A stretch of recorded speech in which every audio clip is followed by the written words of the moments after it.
എല്ലാവർക്കും നമസ്കാരം. ഇന്നത്തെ ബ്യൂട്ടി ടിപ്സിൽ ഡ്രൈ സ്കിന്നിൽ ഉണ്ടാകുന്ന ബുദ്ധിമുട്ടുകൾ എന്തൊക്കെയാണെന്ന് നമുക്ക് നോക്കാം. ഏറ്റവും കൂടുതൽ പ്രശ്നം ഉണ്ടാക്കുന്ന ഒരു സ്കിന്നാണ് ഡ്രൈ സ്കിൻ. സാധാരണ ഒരു ഏജ് കഴിയുമ്പോഴാണ് കൂടുതലായിട്ട് നമ്മൾ ഡ്രൈ സ്കിന്നുകാരെ കാണുന്നത്. ചെറുപ്പത്തിൽ നമ്മൾ നമ്മുടെ സ്കിൻ എപ്പോഴും നന്നായിട്ടിരിക്കും. ഒരുപാട് ഡ്രൈ സ്കിന്നുകാരെ ചെറുപ്പക്കാരിൽ ഞാൻ കാണുന്ന വളരെ കുറവാണ്. ഏറ്റവും കൂടുതൽ കാണുന്നത് ഒരു 30+, 40+ലൊക്കെയാണ് നമ്മളിത് കൂടുതലായിട്ട് കാണുന്നത്. പ്രത്യേകിച്ച് ഇവർക്ക് ക്ലൈമറ്റ് എന്തെങ്കിലും ഒരു വ്യത്യാസം വന്നാൽ കഴിഞ്ഞാലും കൂടുതലായിട്ട് പ്രശ്നങ്ങൾ മുരിഞ്ഞു വരിക, അതൊക്കെ ഒരുപാട് സങ്കടം ഉണ്ടാക്കുന്ന കാര്യങ്ങളാണ്. അപ്പോൾ വളരെ വളരെ ശ്രദ്ധിച്ചാൽ മാത്രമേ ഇതിനെ നമുക്ക് മെയിൻറ്റെയിൻ ചെയ്ത് പോകാൻ പറ്റുള്ളൂ. ഞാൻ ആദ്യം ഒന്ന് പറഞ്ഞോട്ടെ, വെള്ളം നിറയെ കുടിക്കണം. ഈ സ്കിന്നുകാർ പ്രത്യേകിച്ച് ശ്രദ്ധിക്കേണ്ട കാര്യമാണ്. ഇവർക്കാണ് പിന്നെ പിഗ്മെന്റേഷനും ഒക്കെ വരാൻ സാധ്യത കൂടുതൽ. അതുകൊണ്ട് വെള്ളം നമ്മൾ മുടക്കരുത്. 2 ഗ്ലാസ് ഒരു ഗ്ലാസ് മണിക്കൂറിൽ 1 ഗ്ലാസ് വെച്ച് നമ്മൾ വെള്ളം കുടിച്ചിരിക്കണം. അപ്പം അങ്ങനെയുള്ള നമ്മൾ ഈ വെള്ളം കുടിക്കുന്നത് പോരാഞ്ഞിട്ട് നമ്മൾ കൂടുതൽ കാര്യങ്ങൾ നമ്മൾ ശ്രദ്ധിക്കുകയും കൂടെ വേണം. ഇപ്പൊ വെയിലത്ത് നമ്മൾ പുറത്ത് പോയിട്ട് തിരിച്ചു വരികയാണെങ്കിൽ പെട്ടെന്ന് നമുക്ക് അത് ശരിക്കും ഞാൻ പറഞ്ഞു മുടിയിലൊക്കെ ഡ്രൈ ആകുന്ന പോലെ സ്കിന്നും നമുക്ക് ഡ്രൈ ആകുന്നുണ്ട്. അപ്പൊ ആ സ്കിൻ കൂടുതൽ ഡ്രൈ ആകുമ്പോൾ നമ്മൾ എന്ത് ചെയ്യണം? തിരിച്ചു വന്ന ഉടനെ നല്ലോണം പച്ചവെള്ളത്തിൽ കഴുകിയിട്ട് നമ്മൾ കുറച്ച് പാലെടുക്കുക. അത് ഇത്തിരി പ്രയാസം ഒന്നുമുള്ള കാര്യമല്ല. പാല് നമ്മുടെ വീട്ടിലെപ്പോഴും കാണുന്നതാണ്. പാലിൻ്റെ കൂടെ കുറച്ച് നെയ്യ്, ആ പാലും നെയ്യും കൂടെ മിക്സ് ചെയ്തിട്ട് ഈ ഡ്രൈ ആയ ഭാഗങ്ങൾ മൊത്തം നമ്മുടെ കൈകളിലും ഒക്കെ ഒന്ന് മസാജ് നന്നായിട്ടൊന്ന് തിരുമ്മി പിടിപ്പിച്ച് നല്ലോണം സാവകാശത്തിൽ ഒന്ന് നന്നായിട്ട് മസാജ് ചെയ്ത ശേഷം നല്ല പച്ചവെള്ളത്തിൽ കഴുകുക. ഇത് നമുക്ക് കൂടുതൽ നമ്മുടെ എണ്ണമയം നമുക്ക് കുറച്ച് ഒന്ന് കൂട്ടാനുള്ള സഹായിക്കും. അതുപോലെ തന്നെ സോപ്പിന്റെ ഉപയോഗം നമ്മൾ നിർത്തുന്നത് തന്നെയാണ് നല്ലത്. ഡ്രൈ സ്കിന്നുകാർ സോപ്പിന്റെ ഉപയോഗം നിർത്തിയിരിക്കണം. അതിന് പകരം നമുക്ക് എന്ത് വേണേലും ഉപയോഗിക്കാം. ഇപ്പം സോപ്പ് നമുക്ക് ഓട്സ് അതിന് പകരമായിട്ട് നമുക്ക് അപ്ലൈ ചെയ്ത് മസാജ് ചെയ്ത് മുഖം കഴുകാൻ ഉപയോഗിക്കാം, കൈകളിൽ ഉപയോഗിക്കാം. ഞവര അരി, അത് കേട്ട് കഴിഞ്ഞാൽ പേടിച്ചൊന്നും പോകണ്ട, നമുക്ക് വാങ്ങിക്കാൻ കിട്ടുന്ന സാധനമാണ്.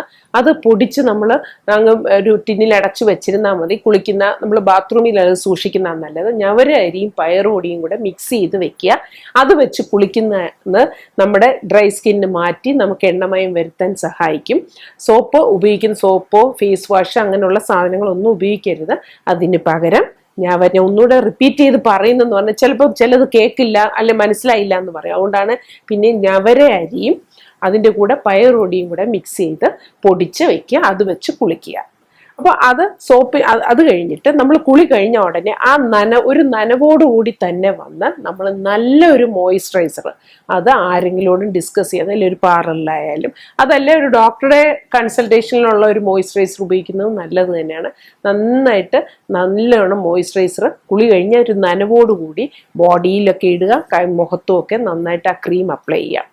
ഞാൻ നേരത്തെ പറഞ്ഞിട്ടുള്ളതുപോലെ നമ്മൾ പുറത്തു പോകുന്നവരാണെങ്കിൽ നമുക്ക് അതിൻ്റെ കൂടെ സൺസ്ക്രീൻ, പുറത്തു പോകുന്നവരല്ല വീട്ടിലാണെങ്കിലും സൺസ്ക്രീൻ ഉപയോഗിക്കണം. നമ്മുടെ ഒരു ലൈറ്റിൻ്റെ ചിലപ്പം അത് ഒരു പിഗ്മെന്റേഷൻ വരാൻ ഈ ഡ്രൈ സ്കിന്നുകാർക്ക് കൂടുതലായതുകൊണ്ട് ആ ഒരു ലൈറ്റിൻ്റെ വെളിച്ചം അടിച്ചാൽ പോലും ചിലവർക്ക് അത് ടാൻ ആകാനുള്ള സാധ്യതയുണ്ട്. അതുകൊണ്ട് സൺസ്ക്രീൻ എപ്പോഴും ഉപയോഗിക്കണം. അപ്പോൾ ഈ ക്രീമിൻ്റെ കൂടെ സൺസ്ക്രീനും ഉപയോഗിക്കുക. പിന്നെ നമുക്ക് ടിപ്സ് എന്ന് പറയാൻ എന്തെങ്കിലുമൊക്കെ നമുക്ക് ഒത്തിരി ഡ്രൈ ആയിട്ടൊന്ന് ആപ്പിൾ അടിച്ച് പാലും ചേർത്ത്, അതൊക്കെ എനിക്ക് തോന്നുന്നു ഞാൻ ഏറ്റവും വളരെ സിമ്പിളായിട്ടുള്ള കാര്യം പറയുന്നതെന്ന് വെച്ചാൽ നിങ്ങൾക്കത് ചെയ്യാൻ എളുപ്പം അതേ പറ്റും. അല്ല ഒരുപാട് സാധനങ്ങൾ വാങ്ങിക്കാൻ പോയാൽ നിങ്ങളെ ഒരിക്കലും ചെയ്യില്ല. പാൽ അതുപോലെ നമുക്ക് എന്നും ക്ലെൻസറാണ്, ഡ്രൈനെസ് മാറ്റാൻ സഹായിക്കും. അതുപോലെ ആപ്പിൾ അടിച്ച് പാലും ചേർത്ത് ഫേസിൽ ഇടുകയാണെങ്കിൽ, അല്ലെങ്കിൽ കയ്യിലും കാലിലും ഒക്കെ ഇടുന്നതൊക്കെ നല്ലതാണ്. അത് നമ്മുടെ ടാൻ മാറ്റി നമ്മുടെ മങ്ങിയ നിറമൊക്കെ മാറി നമുക്കൊരു നല്ല വെളുത്ത നിറം കിട്ടാനും സഹായിക്കും. അതുപോലെ തന്നെ വേറൊരു കാര്യം, നമ്മൾ കിടക്കുന്നതിന് മുമ്പേ ഏതെങ്കിലും ഒരു കോൾഡ് ക്രീം അതിൻ്റെ കൂടെ ഒരു ബദാം ഓയിലും കൂടെ ഇട്ട് ഒന്ന് മസാജ് ചെയ്യുക. അത് ചെറുപ്പത്തിൽ തന്നെ ഈ ശീലം ഉണ്ടാക്കി വെക്കണം. നമ്മൾ എല്ലാം വന്നു കഴിഞ്ഞിട്ട് ചെയ്യാൻ നിൽക്കരുത്. നേരത്തെ തന്നെ നമ്മൾ ചെയ്തു തുടങ്ങിയാൽ നമുക്ക് കുറച്ച് പ്രായമാകും തോറും ഈ സ്കിന്നിന് ഇങ്ങനത്തെ ഒരു പ്രശ്നങ്ങൾ നമ്മളെ അലട്ടില്ല. എന്നാലും ഡ്രൈ സ്കിന്നുള്ളവർക്ക് ഡ്രൈനെസ് ഒക്കെ വരാം. പക്ഷെ നമ്മൾ ഇതുപോലെ കെയർ കൊടുത്തു കഴിഞ്ഞു കഴിഞ്ഞാൽ നമുക്ക് അതിനൊന്നും വലിയ പ്രശ്നമുള്ളതല്ല. പിന്നെ കൂടുതൽ AC-യിൽ ഇരിക്കുന്നവർക്ക് ഡ്രൈ ആകാം. അപ്പൊ അങ്ങനെയുള്ളവരും ക്രീം ഇടയ്ക്കിടയ്ക്ക് കയ്യിലും മുഖത്തും ഒക്കെ നമ്മൾ അപ്ലൈ ചെയ്യുന്നത് തന്നെ നല്ലത് തന്നെയാണ്. നമ്മുടെ കയ്യിൽ ബാഗിൽ ഒരു ചെറിയൊരു ട്യൂബ് കൊണ്ട് നടക്കുന്നത് നല്ലത് തന്നെയാണ്. അപ്പോൾ എന്നിട്ട് ഇത് രാത്രി കിടക്കുന്നതിന് മുമ്പേ ഒരു കുറച്ച് കോൾഡ് ക്രീമിൽ ബദാം ഓയിലും ഇട്ട്, ബദാം ഓയിൽ വാങ്ങിക്കാൻ കിട്ടും. അപ്പോൾ അതും ഇങ്ങനെ വാങ്ങിച്ച് അന്വേഷിച്ച് പോയി നടക്കണ്ട, അത് വാങ്ങിച്ച് നമ്മൾ സ്റ്റോക്ക് ചെയ്യുക. അതിന് വെച്ച് നന്നായിട്ടൊന്ന് മസാജ് ചെയ്ത് ഒരു 15-20 മിനിറ്റ് കഴിയുമ്പം ഒരു പഞ്ഞി വെച്ച് നനഞ്ഞ കോട്ടൺ വെച്ച് തുടച്ചിട്ട് നല്ലോണം വെള്ളം ഒഴിച്ചൊന്നുകൂടെ കഴുകിയിട്ട് കിടന്നുറങ്ങുക. അപ്പോൾ ഇങ്ങനെ ഇത് ചെയ്യുമ്പോൾ നമുക്ക് ഇത് പിന്നെയും ഉണ്ട് ഡ്രൈനസ് മാറാൻ വൈറ്റമിൻ E ക്യാപ്സൂളും നല്ലതാണ്.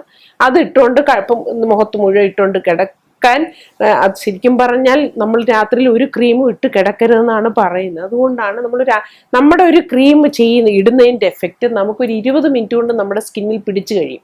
പിന്നെ നമ്മളത് വെച്ചിട്ട് രാവിലെ വരെ നേരം വെളുക്കുന്ന വരെ ഒന്നും ചെയ്യേണ്ട കാര്യങ്ങളില്ല.